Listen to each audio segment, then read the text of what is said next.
pagi ini, Bapak, Ibu, dan Saudara, ini kita memulai bulan katekisasi liturgi. Tetapi diawali dengan Pekan Pendidikan Kristen yang jadwalnya adalah minggu ini, terus diisi dengan PA dan sarasian. Meskipun ini rencana dulu sebelum COVID, dan ini kemungkinan juga nanti bisa dilakukan ya. Ditutup minggu besok. Nah, untuk minggu kedua dan ke sana itu kita yang ke katekesa liturgi. Itu dari sinode. Karena memang untuk saat ini kita perlu banyak informasi tentang merdeka belajar. Untuk itu nanti kita akan membahas merdeka belajar. Untuk bacaan 1, 2 dan tanggapan Mazmur tidak usah kita bacakan. Bapak, Ibu, Saudara nanti bisa membaca dari rumah. Untuk itu kami mengundang Bapak, Ibu, Saudara berdiri. Kita akan membaca Injil, kesaksian Injil Matius 18 ayat 15 sampai 20. Bapak, Ibu, Saudara kita berdiri. Bangkit berdiri.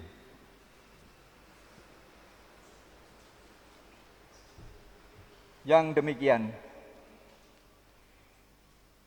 Apabila saudaramu berbuat dosa, tegurlah dia di bawah 4 mata. Jika ia mendengarkan nasihatmu, engkau telah mendapatkannya kembali.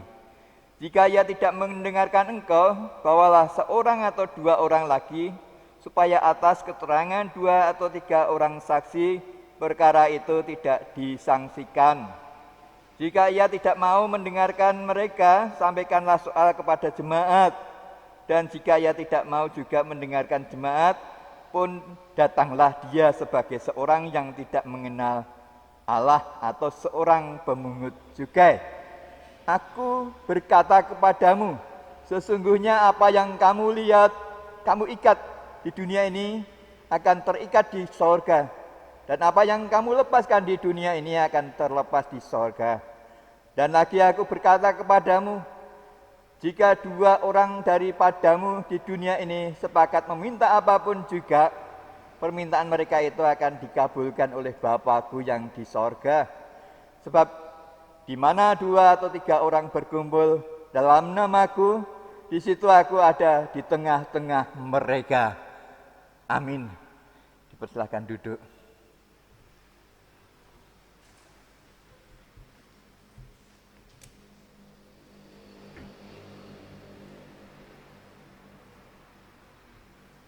Untuk firman saat ini diberi judul Merdeka Belajar di Tengah Pandemi atau Merdeka Belajar di Masa Pandemi.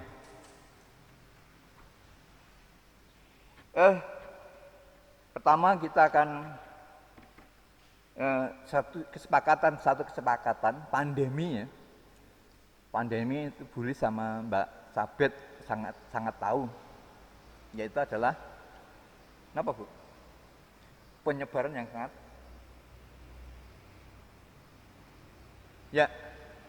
terjangkitnya suatu penyakit yang luas sekali.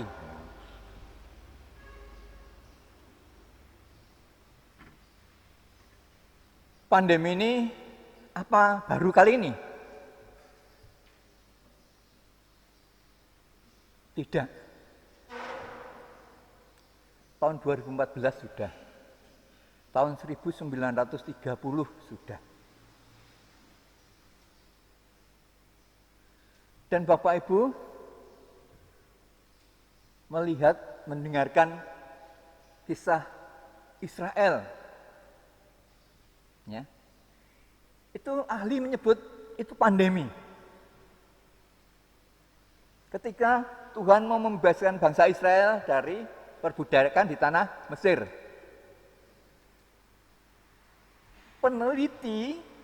Ilmuwan peneliti itu menyebut itu pandemi.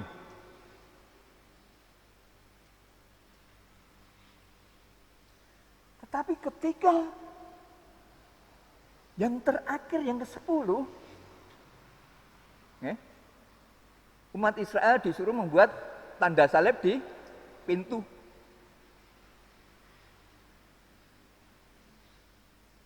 Maka Tuhan, kalau dalam terjemahan bahasa Indonesia sehari-hari, melewati.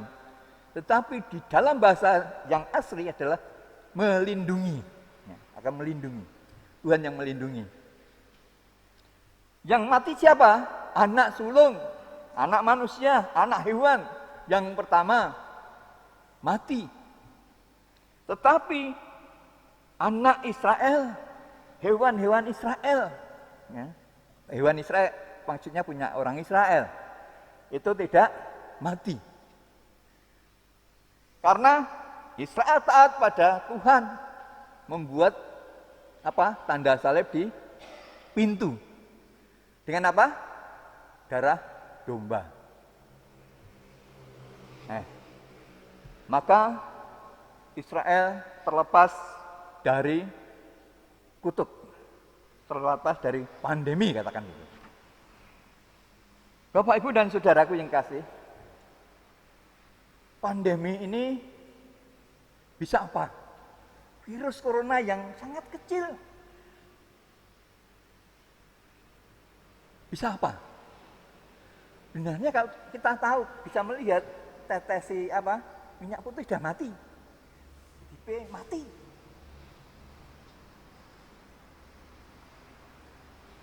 Tetapi karena itu tidak terlihat dan sangat cepat penularannya, memecahkan dirinya cepat sekali. Apalagi yang terbaru ini, yang ketemu di Medan, Jakarta, Jogja, Surabaya, sampai Bandung. Bahkan kemarin ada pasien yang mati, itu perjalanan dari Bandung cuma 3,5 jam meninggal. Dari merasa sesek hanya 3,5 jam meninggal. Ternyata COVID jenis baru itu. Kita tidak usah khawatir, tetapi kita harus waspada.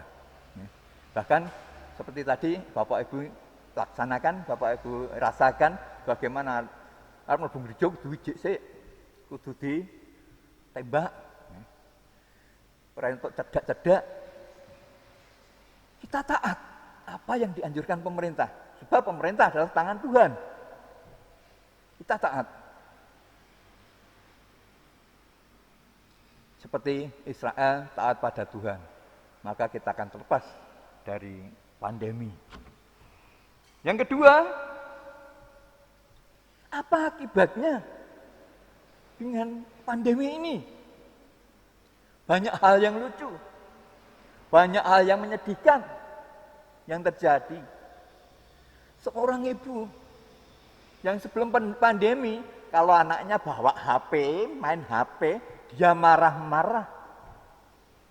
Sekolah sinau mau nyekeli HP wae. Ada di apa kowe? Tetapi saat ini ketika ibu itu mau pesan gas, mau pesan makanan, Grab, dia minta diajari anak yang tadi dimarahi itu. Cung, tolong deh, aku di belki kono. Tolong dia aku di WA ke kono. Gas entek iki rasa masak engko. Terbalik. Bar dimarahi, ini dibutuhkan. Bebas belajar. Bapak, Ibu, Saudara, kita bebas belajar pada anak kita. Pada Google, Mbak Google, boleh.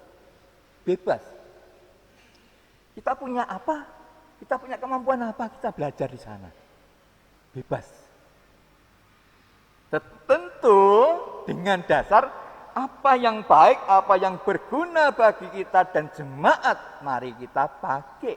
Kalau hal yang tidak baik, tidak berguna, jangan pernah dipikirkan pun jangan.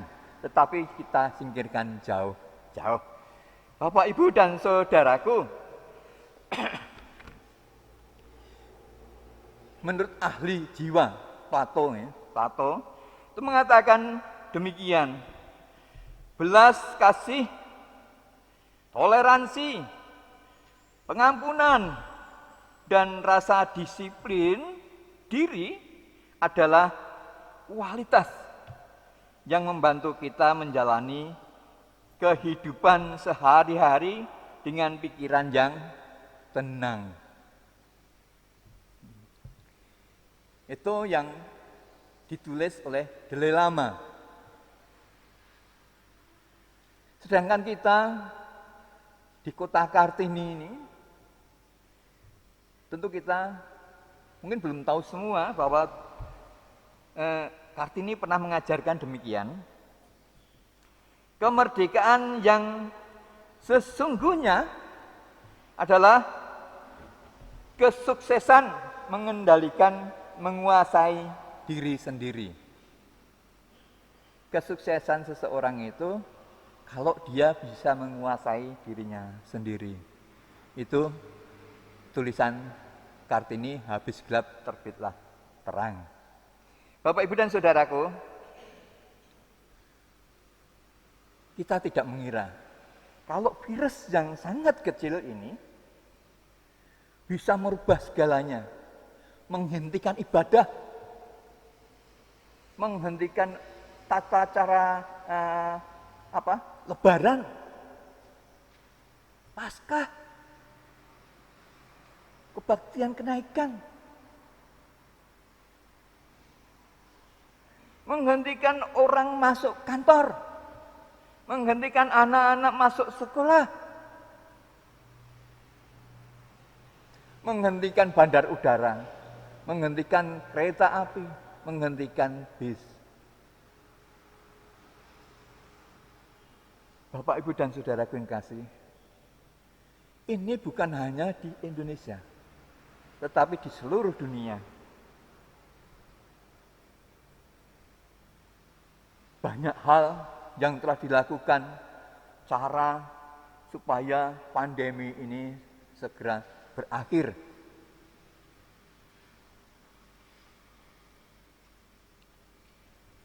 Ada yang dengan tindakan yang sadis, ada dengan himbauan, dengan aturan yang ketat dan sebagainya. Nah, berbahagialah kita kalau pemerintahan kita tidak sadis, tapi peraturan agak longgar. Tinggal kita mau disiplin atau tidak. Kalau kita mau disiplin, tentu pandemi akan segera berlalu. Bapak, Ibu, dan Saudaraku yang kekasih,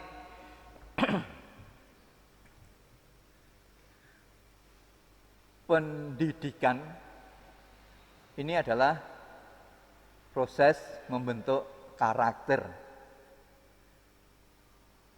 Kalau pembelajaran, pengajaran itu adalah proses membentuk kecerdasan. Nah, untuk membentuk karakter itu diperlukan beberapa hal, tidak mudah. Selain diri orang itu yang mau menguasai dirinya,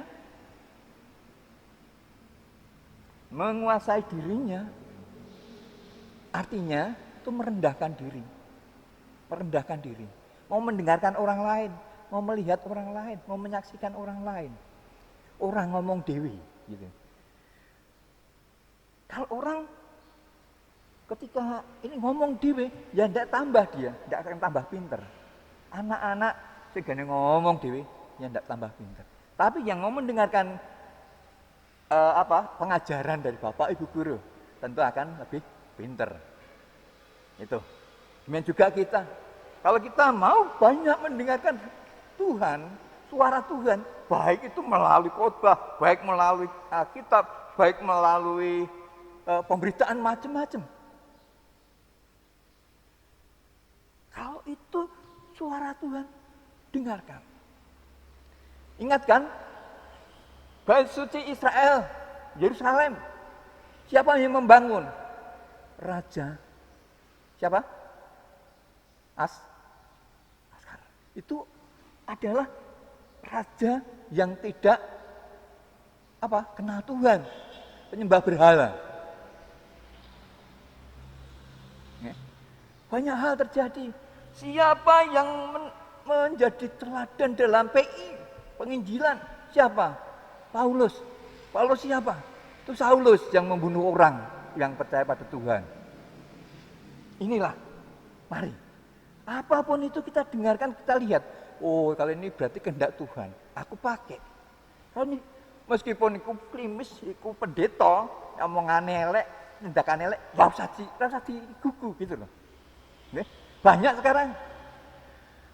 Pendeta yang masuk penjara berapa? Banyak. Pendeta yang meloto pas COVID, wah, dilarang malah mengadakan, akhirnya ada klaster gereja. Ada klaster penularan COVID di gereja. Sudah berapa? GBI itu ada 6 pendeta yang meninggal. Ya, itu. Jadi kita satu sisi Tuhan pasti melindungi, pasti.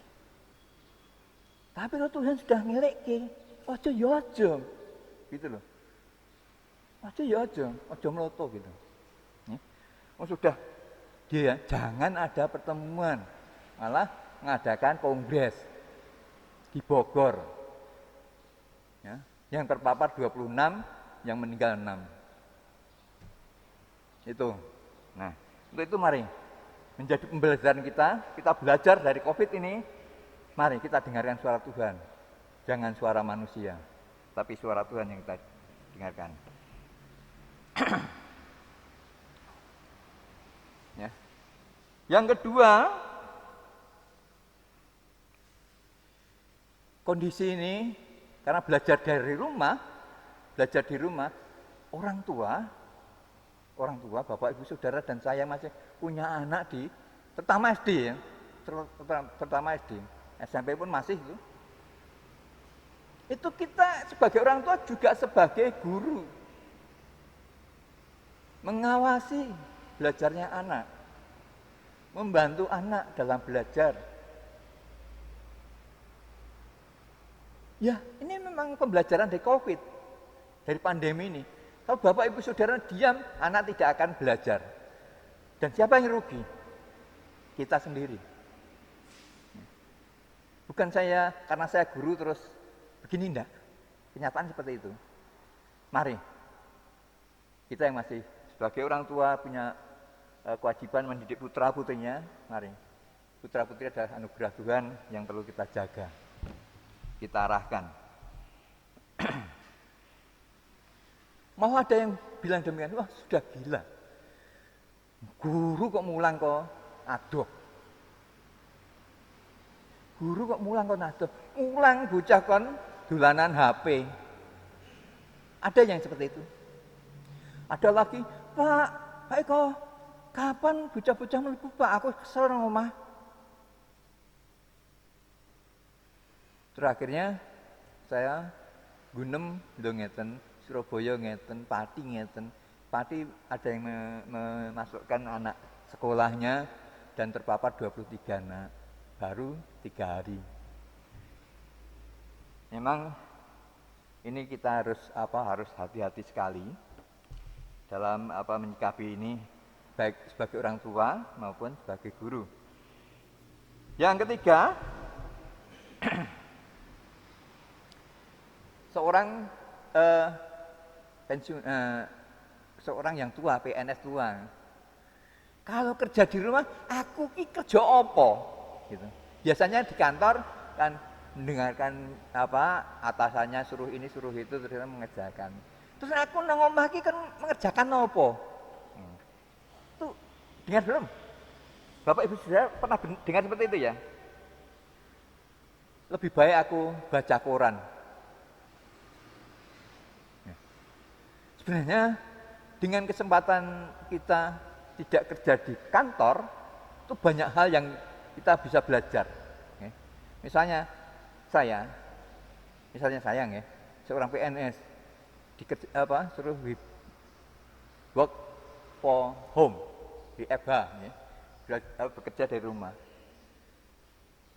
Kan selain kita mendengarkan di telepon bose atau di WA, ya, terus mengerjakan ini sudah kan banyak waktu terluang. Kita bisa belajar lainnya. Aku pengen ngene, saya pengen ngingu lele. sudah saya lakukan.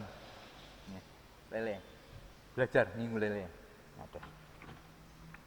Nah, Bapak Ibu dan Saudaraku, kesempatan belajar, bebas belajar. Virus corona atau pandemi ini sungguh akibatnya sangat luar biasa, mendunia.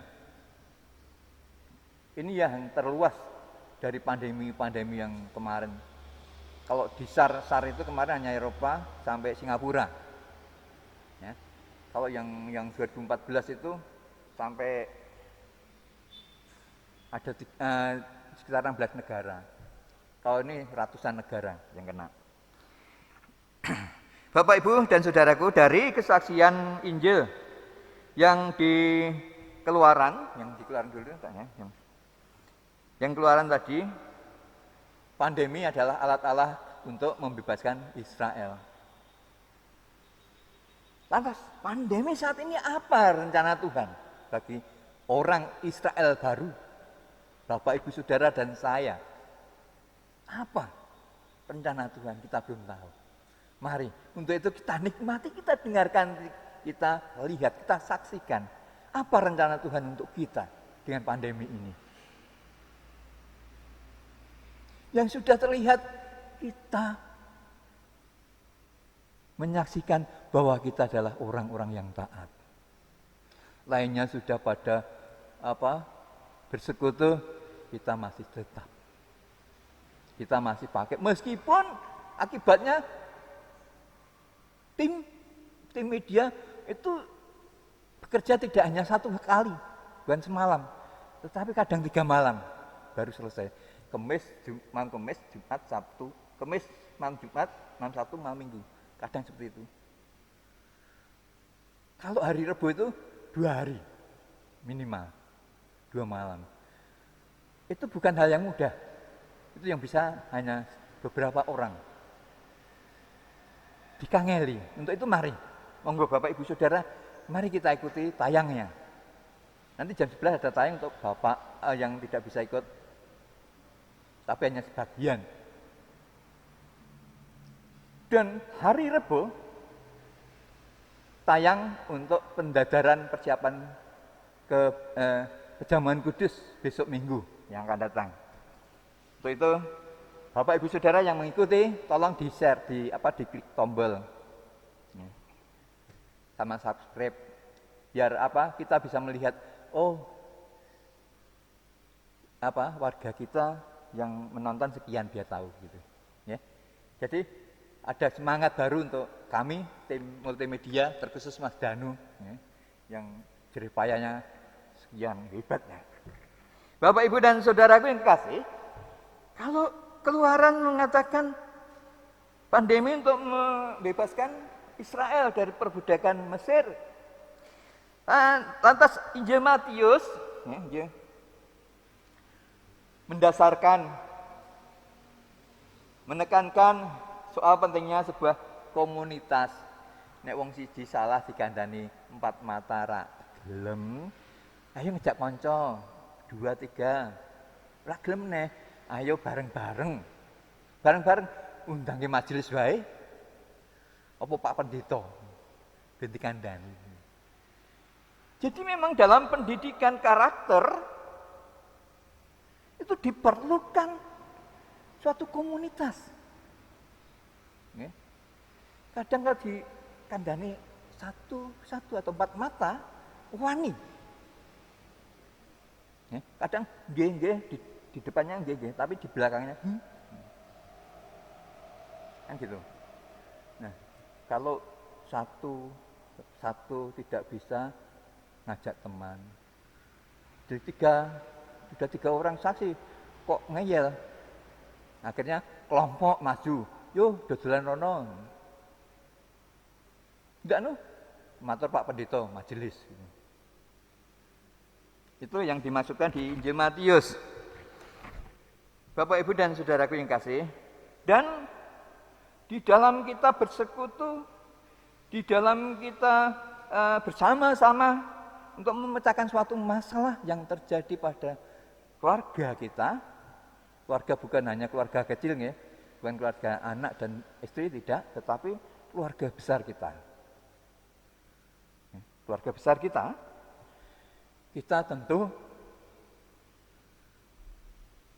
harus saling membantu,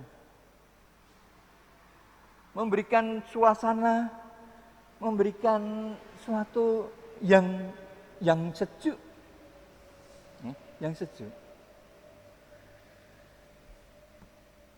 Anak di keluarga A, keluarga ini menjadi dicontoh oleh anaknya. Meluasnya lagi terus ke kelompok, sikap kelompok yang guyup rukun, itu akan sangat baik untuk pendidikan anak di kelompok itu. Kelompok, terus pepantan, terus gereja yang guyup, yang seperti kami lihat akhir-akhir ini, sungguh membanggakan. Ini mari kita kembangkan. Guyup.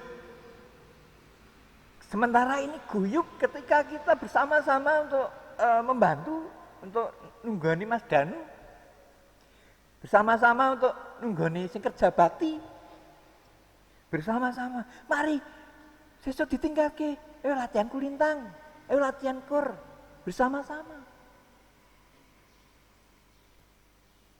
Ini harapan saya memang dari Klaten, keadaannya seperti itu. Melihat di sini seperti ini saya sedih. Pengennya seperti ini. Ada pelangi yang indah di gereja ini. Kalau Bapak Ibu Saudara kemarin mengikuti di rapat visitasi, di sana gambar sampul depannya adalah perahu Nuh di atas gunung batu dan ada pelangi, melihat pelangi, itulah gambaran saya. Jadi kita melihat suatu keindahan, suatu keguyuban dari anak-anak Tuhan di gereja ini. Ayo kita tingkatkan. Setuju ya? Setuju mboten? Setuju mboten? Ayo guyup. Saya senang sekali itu. Bapak Ibu dan Saudaraku yang kasih,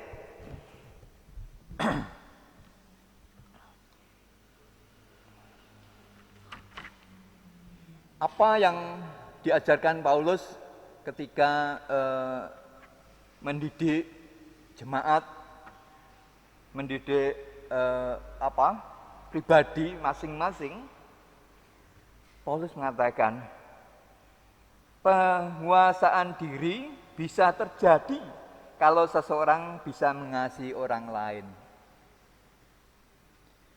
Mendasarkan pada kasih. Paulus. Memang pendidikan yang seperti itu tidak mudah.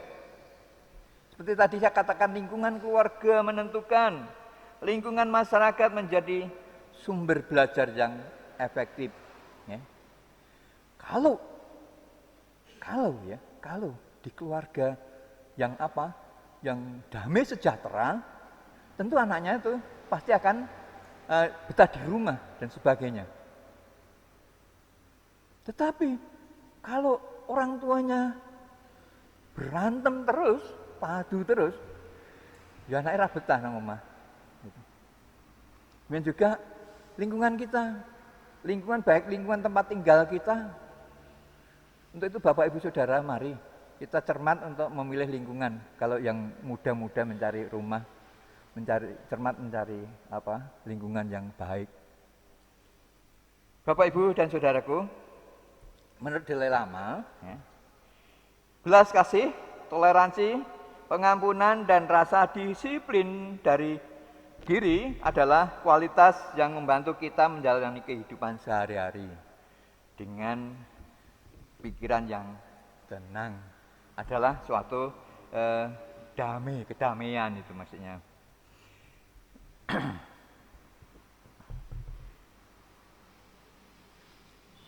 Bagaimana dengan perikop ini atau tema ini, yaitu merdeka belajar di masa pandemi atau di tengah pandemi. Bapak Ibu dan Saudara sekalian, rasanya sulit memang. Belajar kok ora ketemu gurune, terkhusus SD. anak-anak jadi merdeka belajar, itu bisa dia merdeka belajar, wes rasa sekolah, rasa sinau, merdeka. Ya, ini adalah anak-anak saya, murid-murid saya yang anak-anak belah, anak-anak nelayan. Dia lebih enak mencari uang, ewangi resik-resik jolo dan sebagainya. Tapi terus melupakan pelajaran yang sesungguhnya.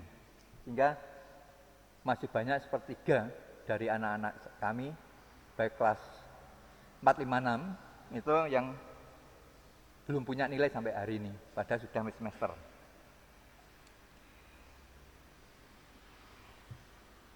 Dengan merdeka belajar, sering orang tua yang tidak memperhatikan, itu juga membebaskan anaknya. Wis kono ora sekolah ae kok. Gak usah sinau. Gitu. Meskipun orang tuanya sudah kami beritahu, ini ada PR ini, ada bacaan ini, dan sebagainya. Tetapi orang tua tidak mau peduli. Ada segi positif, Bapak Ibu Saudara. Merdeka. Ya. Merdeka belajar, itu merdeka mengembangkan diri dengan apa yang diingini. Yang tentu yang baik. Jadi Bapak Ibu dan Saudara, merdeka belajar itu tanda kutip ada beberapa pengertian, ada beberapa cara menanggapinya. Merdeka belajar rasa sekolah wis sak penake. Merdeka belajar maksudnya ada, oh ini tak kerjakan hari ini, kok bengi ra apa-apa. Ya. Karena apa? Di HP atau di kertas. Besok lagi numpuk atau 1 minggu kemudian baru numpuk gitu. Itu merdeka. Ada yang merdeka lagi memakai kesempatan luang di antara pekerjaan-pekerjaan dan tugas-tugas sekolah itu dengan keterampilan lainnya. Setiap orang punya potensi yang luar biasa. Pasti. Semua orang diperlengkapi dengan potensi-potensi yang luar biasa. Tapi tiap orang tidak sama. Untuk itu, Bapak, Ibu, dan Saudara, monggo yang masih punya anak kecil, monggo didorong. Apa potensi dia, kita dorong untuk memakai belajar di era pandemi ini. Dan orang tua harus mampu untuk menjadi guru. Bapak, Ibu, dan Saudara yang kekasih, pada kesempatan ini kita merefleksikan diri. Mengapa SD Kristen tutup? Apakah pengajaran di SD Kristen elek? Jelek? Bukan toh? Kenapa?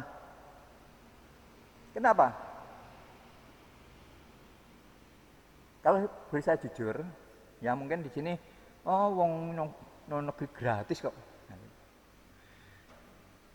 Setiap tahun, setiap bulan September awal ini atau Agustus akhir di GKJ Klasis Klaten sana, ini selalu begini. Ada pertemuan antara sekolah dan gereja. Kesulitan sekolah apa? Bengok-bengok nang gereja sebagai bapaknya. Oh, kamu gini. Sehingga di gereja menggerakkan jemaatnya, sing duwe anak ayo disekolahke nang SD Kristen. Aja sekolah liyane. Karena mendidik karakter Kristen yang mengasihi itu tidak ada yang lain. Karakter Kristen, karakter kasih itu tidak ada di yang lain. Maka sebenarnya pendidikan Kristen, SD Kristen, sekolah Kristen kita pertahankan. Kita pertahankan untuk mendidik anak-anak kita menjadi anak-anak manusiawi yang penuh kasih. Kita sebagai alat Tuhan. Kita sebagai tangan Tuhan. Kita sebagai mulut Tuhan untuk mendidik, mengajar anak-anak kita menuju menjadi manusia dewasa yang penuh dengan kasih. Bapak, Ibu, dan saudaraku, SD Kristen, pendidikan Kristen hampir di seluruh Jawa. Saya bilang tidak. Kalau di Jakarta bagus, sampai Cirebon bagus, mampu bagus, Jogja lumayan.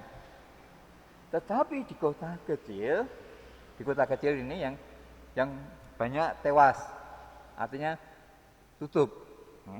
Tuban masih punya pelayaran, di Blora masih ada semia, SMP-nya satu bubar. Di Pulau SD-nya sudah tewas. Rembang pun adoh. Nah itu, mari Bapak Ibu Saudara yang masih muda-muda, mari kita berpikir bagaimana kita menghidupkan kembali pengajaran Kristen melalui pendidikan di sekolah. Dan yang ketiga, selanjutnya Bapak Ibu dan Saudaraku, mari di kesempatan ini, Pekan Pendidikan Kristen saat ini 2020 ini, mari kita kembali bersama-sama berpikir bagaimana kita menumbuhkan kembali semangat untuk mendukung keberadaan sekolah Kristen dengan persembahan, dengan sesuatu ke YPKC. Ya. Maka besok Kamis, PA Bapak-Bapak akan saya isi dengan itu. Kita bersama berpikir carane supaya pendidikan Kristen itu tumbuh. Anak-anak kita tidak terlantar. Gitu. Ya. Apakah dengan guru agama datang ke gereja terus anak-anak yang anak-anak kita yang masih sekolah kita suruh ke gereja. Monggo, nanti besok Kamis kita pikirkan itu. Bapak, Ibu dan Saudara yang kasih. Jadi ketika kita belajar merdeka belajar di pandemi ini, mari kita tanggapi dengan pikiran yang positif. Semua yang baik kita lakukan. Ada kesempatan dengan belajar dari rumah, dengan kerja dari rumah, ada kesempatan untuk pekerjaan yang lainnya. Dan juga yang sekolah, kalau tidak ada tugas sekolahan, saya belajar dari Google. Atau saya belajar untuk praktek ini, bebas, merdeka. Tetapi mari yang baik, yang berguna, yang kita lakukan. Amin. Arahkan hatimu kepada Tuhan. Jadilah saksi Kristus.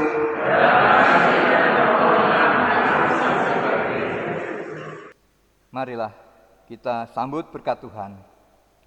Tuhan memberkati saudara dan melindungi saudara. Tuhan menyinari saudara dengan wajah-Nya dan memberi kasih karunia. Tuhan menghadapkan wajah-Nya kepada saudara dan memberi damai sejahtera. Amin.